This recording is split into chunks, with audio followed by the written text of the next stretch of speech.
शाहिद हाशमी साहब, बहुत शुक्रिया, आपने हमारे प्रोग्राम के लिए वक्त निकाला। आपको शाहिद हाशमी साहब ये बताइएगा, कुछ मौजूदा खिलाड़ी कहते हैं कि पाकिस्तानी मीडिया बिला वजह टीम को तनकीद का निशाना बनाती है, जो सीनियर्स हैं वो बिला वजह क्रिटिसाइज़ कर रहे हैं, जबकि अब तो गैर मुल्की अखबार जो है वो भी इस हवाले से उसने भी नोटिस लिया और उसने भी एक खबर जो है वो शाया की है। आप कैसे देखते हैं इसको? थोड़ा हार्श है आर्टिकल, लेकिन काफ़ी बातें इसमें दुरुस्त भी हैं कि पाकिस्तान ने तो बांग्लादेश को भी पीछे छोड़ दिया। बांग्लादेश की टीम के ऊपर तनकीद होती थी कि वो नहीं है। व्यूअरशिप बहुत कम हो जाती है न्यूजीलैंड में मैचों की, लोग भी ग्राउंड में नहीं आना चाहते। वो बड़ा वन साइडेड मैच हो रहा है तो हम क्यों ग्राउंड में जाएं, तो उसी के ऊपर नाराज़ होकर आर्टिकल लिखा है। और ये पाकिस्तान की टीम को, पाकिस्तान की मैनेजमेंट को भी पढ़ना चाहिए, उनको अंदाजा होना चाहिए कि टीम कितनी नाक़िस कारकर्दगी है जिस पर सारे ही लोग नाराज हैं। लेकिन शाहिद साहब, एक मैच हम जो 5 T20 थे उसमें हम एक जीते हैरानकुन तौर पे। अब ODI सीरीज़ में 2 हुए, अब तक दोनों हार गए, तो ये तो बड़ी ही बुरी परफॉर्मेंस है। और पिछले अगर हम कुछ माह पहले की बात करें, साउथ अफ्रीका ऑस्ट्रेलिया में हमने सीरीज़ जीती और ज़ाहिर है 2-3 खिलाड़ियों का आप साइम को हटा दें या दीगर खिलाड़ियों को, लेकिन ओवरऑल टीम तो वही है। तो अब मसला आइडेंटिफाई जो हुआ इस आर्टिकल में, आपको लग रहा है जस्टिफाई करता है वो उन चीज़ों को? बिल्कुल ऐसा ही है। आप ये देखेंगे ये पाकिस्तान की टीम का खासा रहा है।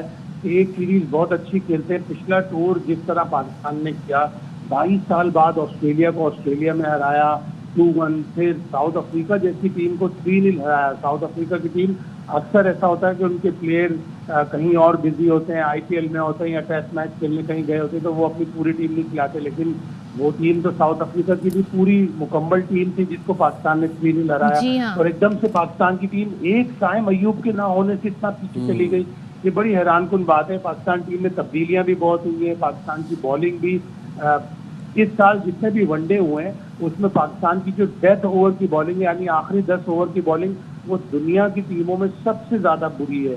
क्या पाकिस्तान की बॉलिंग हो गया। एक जमाने में अभी 2023 में पाकिस्तान की बॉलिंग को वर्ल्ड क्लास बॉलिंग कहा जाता था, एकदम से पाकिस्तान की बॉलिंग इतनी खराब हो गई। और दूसरे वनडे में तो रिजवान की कप्तानी भी बहुत ही खराब थी। उन्होंने ऐसे मौके पर सुफियान मुकीम को हटाया जब वो इतनी अच्छी बॉलिंग कर रहे थे। अगर पाकिस्तान को 6ठी विकेट मिल जाती तो न्यूजीलैंड की तो टेल आ जाती और न्यूजीलैंड 292 नहीं बना पाता। रिजवान की कप्तानी पे भी बड़े सवालिया निशाने हैं। फिर वो जिस तरह खेल रहे थे, बार बार उनको गेंद बॉडी पे लग रही थी, वो इतने खराब प्लेयर नहीं है जिस तरह उन्होंने उस मैच में कारकर्दगी दिखाई।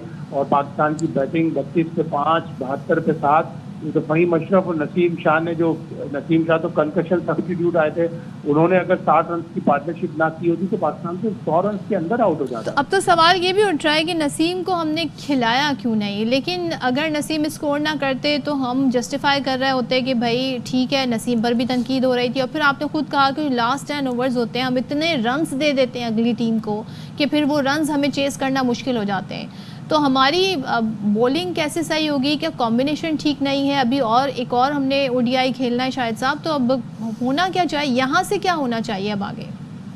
देखिए, लोगों की समझ में नहीं आ रहा कि कौन ये ऐसे फैसले कर रहा है जिसके ऊपर लोग हैरान हो रहे हैं। पहले मैच में इरफान खान नियाजी और ताहिर तैयब को एक साथ खिला लिया, एक बॉलर शॉट खिलाया तो पार्ट टाइमर से जो बॉलिंग कराई, 10 ओवर में 118 रन बन गए।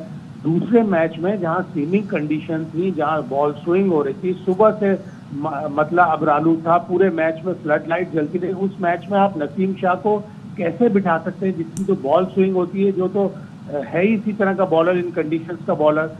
तो आप कमाल है, ऐसे फैसले हो रहे हैं जिनके ऊपर हैरानी हो रही है। और फिर रिजवान ने अपने फैसले से अच्छी खासी एक इनिंग्स को पकड़ लिया था। न्यूजीलैंड की 5 प्लेयर उनके आउट हो गए थे, वहां से हमने उन दोनों बैट्समैनों को 6ठे और 7वें बैट्समैनों को सेट होने का मौका दे दिया। उन्होंने जो 77 रन की पार्टनरशिप लगाई, फिर मिच हे ने तो आखिरी ओवर में कमाल ही कर दिया। आखिरी 5 ओवर में कुछ 60-65 रन बना दिए न्यूजीलैंड ने। और जो बॉलर वसीम जूनियर, जिन्होंने पहले 7 ओवर में सिर्फ 29 रन दिए थे, आखिरी 3 ओवर्स में उनके 49 रन बन गए। तो पाकिस्तान में इतने गलत फैसले कर रहा है, समझ में नहीं आ रहा कि ये किस तरह ये फैसले कर रहा है। शाहिद साहब, कुछ माहिरीन का ये भी ख्याल है कि पाकिस्तानी टीम जो है वो अपने वर्स्ट एरा से गुजरी है क्रिकेट के हवाले से अगर बात की जाए तो फौरी तौर पर ऐसी क्या तब्दीलियां की जा सकती हैं कि टीम थोड़ा बहुत वापस ट्रैक पे आ जाए? पाकिस्तान को अपनी हिकमत अमली, अपनी टीम मैनेजमेंट की हिकमत अमली चेंज करनी पड़ेगी। कुछ प्लेयर्स ज़ाहिर है जब वापस आएंगे, अल्लाह करे कि फखर फिट हो जाएं, साइम अय्यूब फिट हो जाएं, शाहीन शाह अफरीदी फॉर्म दोबारा वापस आ जाए, और फिर हमें सही लेकिन फैसले भी शाहिद करने साहब, पड़ेंगे। साइम पिछले 6 महीने में कहाँ था? साइम को तो लाए ही बहुत अभी रिसेंटली थे, चैंपियंस ट्रॉफी उससे पहले, वरना तो हम तो साइम के बगैर ही खेल रहे थे। अब हमें लगता है कि साइम के बगैर टीम आगे ही नहीं बढ़ सकती है। तो ये हमारी अप्रोच मुझे समझ नहीं आती। यही चीज़ है कि आपकी बेंच स्ट्रेंथ नहीं है, आपके पास पूल ऑफ प्लेयर्स इतने नहीं है कि एक प्लेयर इंजर्ड हुआ और आपकी पूरी जो कारकर्दगी है वो आसमान से ज़मीन पर आ गई कि आपने साउथ अफ्रीका को हराया, ऑस्ट्रेलिया को हराया, जिम्बाब्वे को हराया, और फिर एक प्लेयर नहीं था तो ना तो आप ट्राई सीरीज जीत सके, ना आप चैंपियंस ट्रॉफी जीत सके, और आपकी बदतरीन कारकर्दगी है न्यूजीलैंड के दौरे पर। अब तो मुझे लग रहा है जिस तरह ऑस्ट्रेलिया हमेशा ये जो मेंटोर्स कश्मकश हैं में- शाहिद साहब, हाँ। ये मेंटोर्स भी आए, बड़ी तब हमें तो तब्दीलियां भी नजर आई ना। पहले आपने एक कैप्टन चेंज किया, फिर दूसरा कैप्टन चेंज किया, फिर आप मेंटोर्स भी लेकर आ गए। आपको यकीनन लगता है कि मेंटोर्स का भी काम डिफाइन करना पड़ेगा। हाँ। वो अभी डोमेस्टिक लेवल पे काम कर रहे हैं, तो वो एक लॉन्ग टर्म प्लानिंग होगी। अगर वो लॉन्ग टर्म प्लानिंग है तो आपको शॉर्ट टर्म प्लानिंग भी करनी है, इसलिए कि अगर आपकी टीम इस तरह हारती रही तो आपकी न सिर्फ फंडिंग कम हो जाएगी बल्कि दूसरे मुल्क आपको टूर पर बुलाने से एतराज करेंगे। और पाकिस्तान, अगर हम टॉप 5 जो बोर्ड्स हैं जो कि अच्छे से पैसा भी है उनके पास, उनमें पाकिस्तान का शुमार होता है, तो ये वाले इशू नहीं है।